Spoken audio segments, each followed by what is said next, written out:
The lingering echo of betrayal. Betrayal is not just an event, it's an echo. It doesn't simply end the moment someone breaks your trust. Instead, it reverberates through the mind, the body, and even into future relationships. Why does something that happened once, maybe years ago, still shape the way we think, the way we love and protect ourselves? In this video, we'll explore the psychology and behavioral science behind betrayal's lingering echo and why it clings to us after the dust has settled. When betrayal happens, the nervous system reacts as if it's been physically attacked. Our brain releases stress hormones and the body goes into high alert. This is fight, flight, or freeze action. The memory of betrayal gets echoed with intense emotion, which makes it sticky, hard to forget, and hard to file away. Psychologists and behaviorists call this the negativity bias. Simply put, our brains are wired to pay more attention to painful experiences than to pleasant ones. It's a survival mechanism. If betrayal nearly shattered your world once, your brain wants to be sure you remember it just in case you need to protect yourself in the future. But betrayal doesn't stop at the first wound. The echo begins. One form it takes is hypervigilance. We find ourselves scanning for signs that someone will let us down again. Reading between the lines, questioning motives, sometimes even imagining threats where there were none. Another form is withdrawal. Instead of risking closeness, we keep people at a distance. It feels safer to be alone than to open ourselves up to the possibility of hurt. And then there's projection. We unconsciously transfer the betrayal from one person to others. You may have a friend that shows up late, and suddenly it feels like they can't be trusted at all. The echo magnifies ordinary disappointments until they feel like proof that the world is dangerous.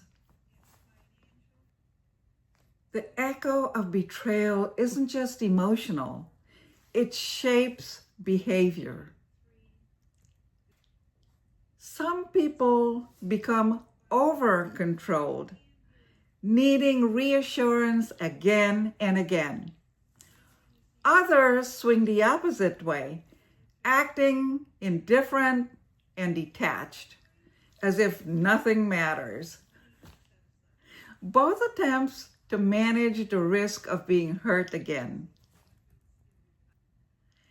There's also a pattern that we call confirmation seeking. Without even realizing it, someone might test a new partner, a friend, or a colleague, pushing boundaries or creating small conflicts to see if the other person will let them down. And when the other person inevitably stumbles, it confirms the old wound. See, I knew it. People can't be trusted. The echo turns into a cycle. Protection becomes self-sabotage. We shield ourselves so much from the betrayal that we shield ourselves from closeness, intimacy, and joy. So why does betrayal echo so loudly? One answer is that betrayal threatens our sense of identity. When someone breaks our trust, it's not just about what they did, it's about what it says to us. Were we foolish? Were we naive? Were we not enough? That question of self can reverberate even more painfully than the original act. But here's the paradox. The echo also shows what we value most. We only feel betrayal deeply because we value loyalty, honesty, and love.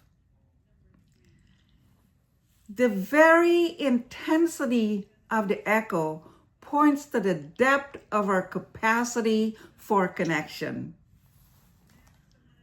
The echo doesn't have to fade into silence for healing to occur. Sometimes it transforms. Think of it this way. An echo can be an alarm, your own personal alarm system, right?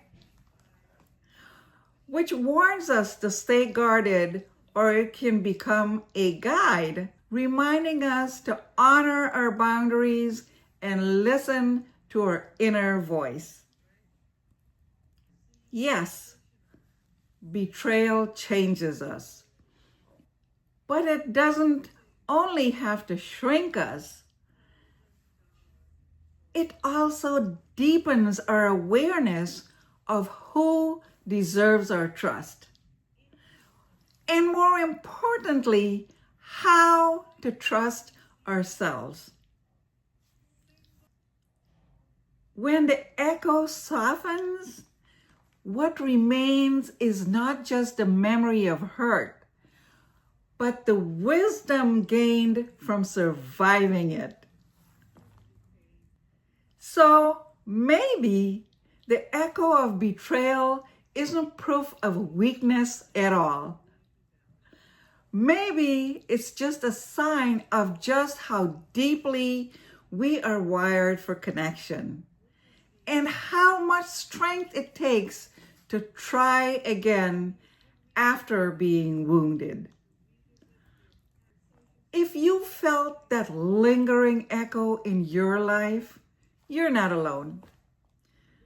The work isn't to silence it completely, but to hear it differently, not as a threat, but as a teacher. Thank you for spending your time with me. If this resonated with you, I invite you to share your thoughts or experiences in the comments below. These conversations matter because they remind us betrayal may echo, but so does healing.